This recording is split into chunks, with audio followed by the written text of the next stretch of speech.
So, clarify lang po natin, there's nothing, there's nothing to do with the impeachment, ngayon. Wala po. Our goal po was following the direction of the majority. And yung kasi yung party decision namin to follow the majority. So, hindi ba kayo na-pressure ano kasi Yusef na help results no? Baka naman po kayo na-pressure kung kayo or anyway. My end, wala naman. It's really, Hindi kayo na-pressure outside forces or kasi mga natakot sa inyo na baka nakatanggap daw kayo ng mga funds after voting for you. well, to be honest, kung natagap I was absent yesterday when that was announced. So the rumors that we received that we didn't cash, that's the thing. Wala po hapon. I was in the Senate at time. Sorry, may I ask, what's in your house? Give you send for na you have to connect your family. I've been getting dizzy massive months po. Maybe I think because I never stopped campaigning starting October of 2024. And even nakaupo ko tayo, I think makikita naman natin sa social media post po na I go to at least 2 provinces and really to ensure na we address the concerns of yung mga nag-support natin sa amin. Sir, the one you mentioned earlier, siya po ba yung owner ng party list? Siya po yung yes po. Siya po yung chairman po. Sir, yung yes vote ninyo on impeachment, was this consulted dun sa party list? Pareho po ba kayo ng position? Yes po, there was an internal discussion po on what the vote will be. And the party list decided to vote yes po for the impeachment. The main consideration po ng party list namin was to see what is the explanation and to see what really happened sa mga assassination. Kung ano yung katagal pinag-isipan, talagang mga hesitant ito yung investigation. Well, medyo torn, no? Kasi syempre, I have been working with NGOs and helping people since 2009. And mahirap, but at the same time, I have to take care of myself in order to take care of other people. Sir, clarification, yung sinabi ninyo na papalit sa inyo, is that the second nominee, not the second nominee? Well, there's no decision yet. We're waiting for the party list to decide who will really replace. As you know, 10 yung nominees doon and magde-deliberate sila kung sino ang nababagay na papalit. Bakit hindi yung second nominee, sir?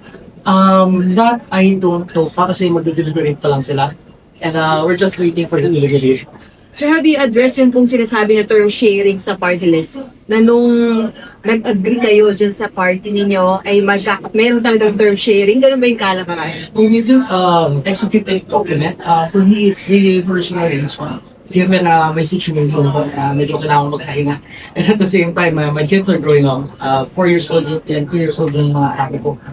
Medyo kailangan ko na po silang tutupan. Sir, ano pong reaction ng party doon nung paalam mo ngayon sa kanila?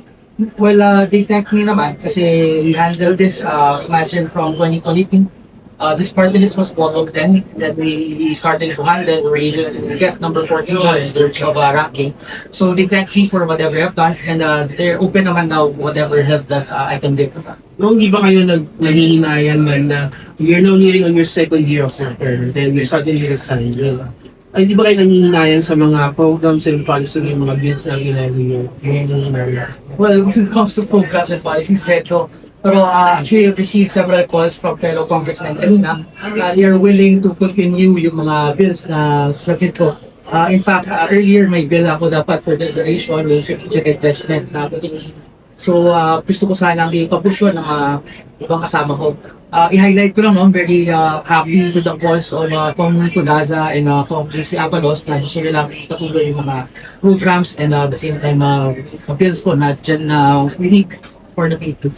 Kung correct me if I'm wrong, ilan sa mga sumuporta sa Waltahanan are people who are allied with the Duterte. I remember Bongo supported Waltahanan in the 2025 elections. Did he and other allies of the Dutertes get upset or frustrated with your vote to impeach the Vice President? Wala akong personal engagement when it comes to their task. But I can say that our supporters, specifically from Cebu, Mindanao, sa Cebu, we got 118,000 votes, and Mindanao almost 100,000. And medyo frustrated sila.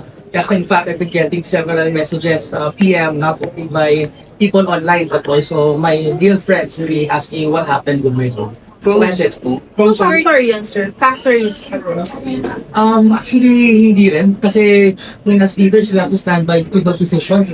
And it's one of the things na inaccept ko naman when I decided to run for the Kasi meron akong narinig